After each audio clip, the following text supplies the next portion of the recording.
დღევანდელი პროტესტის ლოკაცია არის TSU, სადაც TSU-ს ლექტორები და სტუდენტებმა უნდა ისაუბრონ იმ პოლიტიკურ გამოწვევებზე,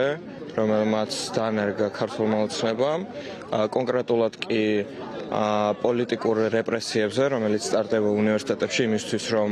განსხვავებული აზრი უბრალოდ არ არსებობდეს, როგორც ვიცით, TSU-ს ლექტორები გაათავისუფლეს, იმიტომ დააფიქსირეს ოპოზიციური აზრი და მხარი დაუჭირეს პროტესტ სტუდენტებს. რა თქმა უნდა, სოლიდარობას უცხადებ ყველა პატიმარს და განსაკუთრებით სტუდენტებს. ძალიან გულსატკენია ეს ყველაფერი, იმიტომ რომ შეიძლება მივყოფილიყავი ის ერთ-ერთი სტუდენტი ან ჩემი რომელიმე მეგობარი და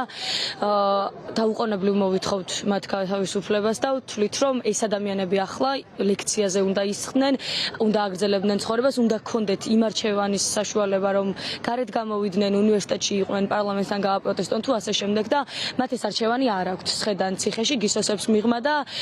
ჩვენ ყველა სოლიდარობას უცხადებთ, მათ გვერდით ვართ და ის რომ ისინი აქეთ გვწერენ წერილებს და თვითონ ცხადობენ ამ სოლიდარობას ძალიან გულისამაჩუყებელია ჩვენთვის და ყველას მოვიკითხავთ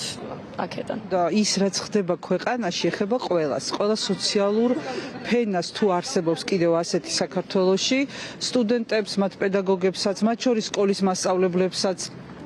მომსახურე პერსონალსაც, ვინც კი სადმე მუშაობს, იმიტომ რომ ის რაც ხდება ქვეყანაში, უსამართლობა, განუკითხაობა, დიქტატურისკენ სვლა ნაბიჯ, რაც არ დაწყებულა არც წელს, არც შარშან, ეს უკვე 2013 წლიდან ეს ეტაპობრივად ხორციელდება. რა თქმა უნდა, სტუდენტები სადაც არიან, იქ უნდა იყვნენ მათი მასწავლებლებიც, პროფესორებიც და ასეც ხდება, უბრალოდ ყველა აქ არ არის სამწუხაროდ, თორე ბევრი ჩემი კოლეგა ყოველთვის თანაუგრძნობდა და მათ გვერდით იყო, ისე როგორც მე.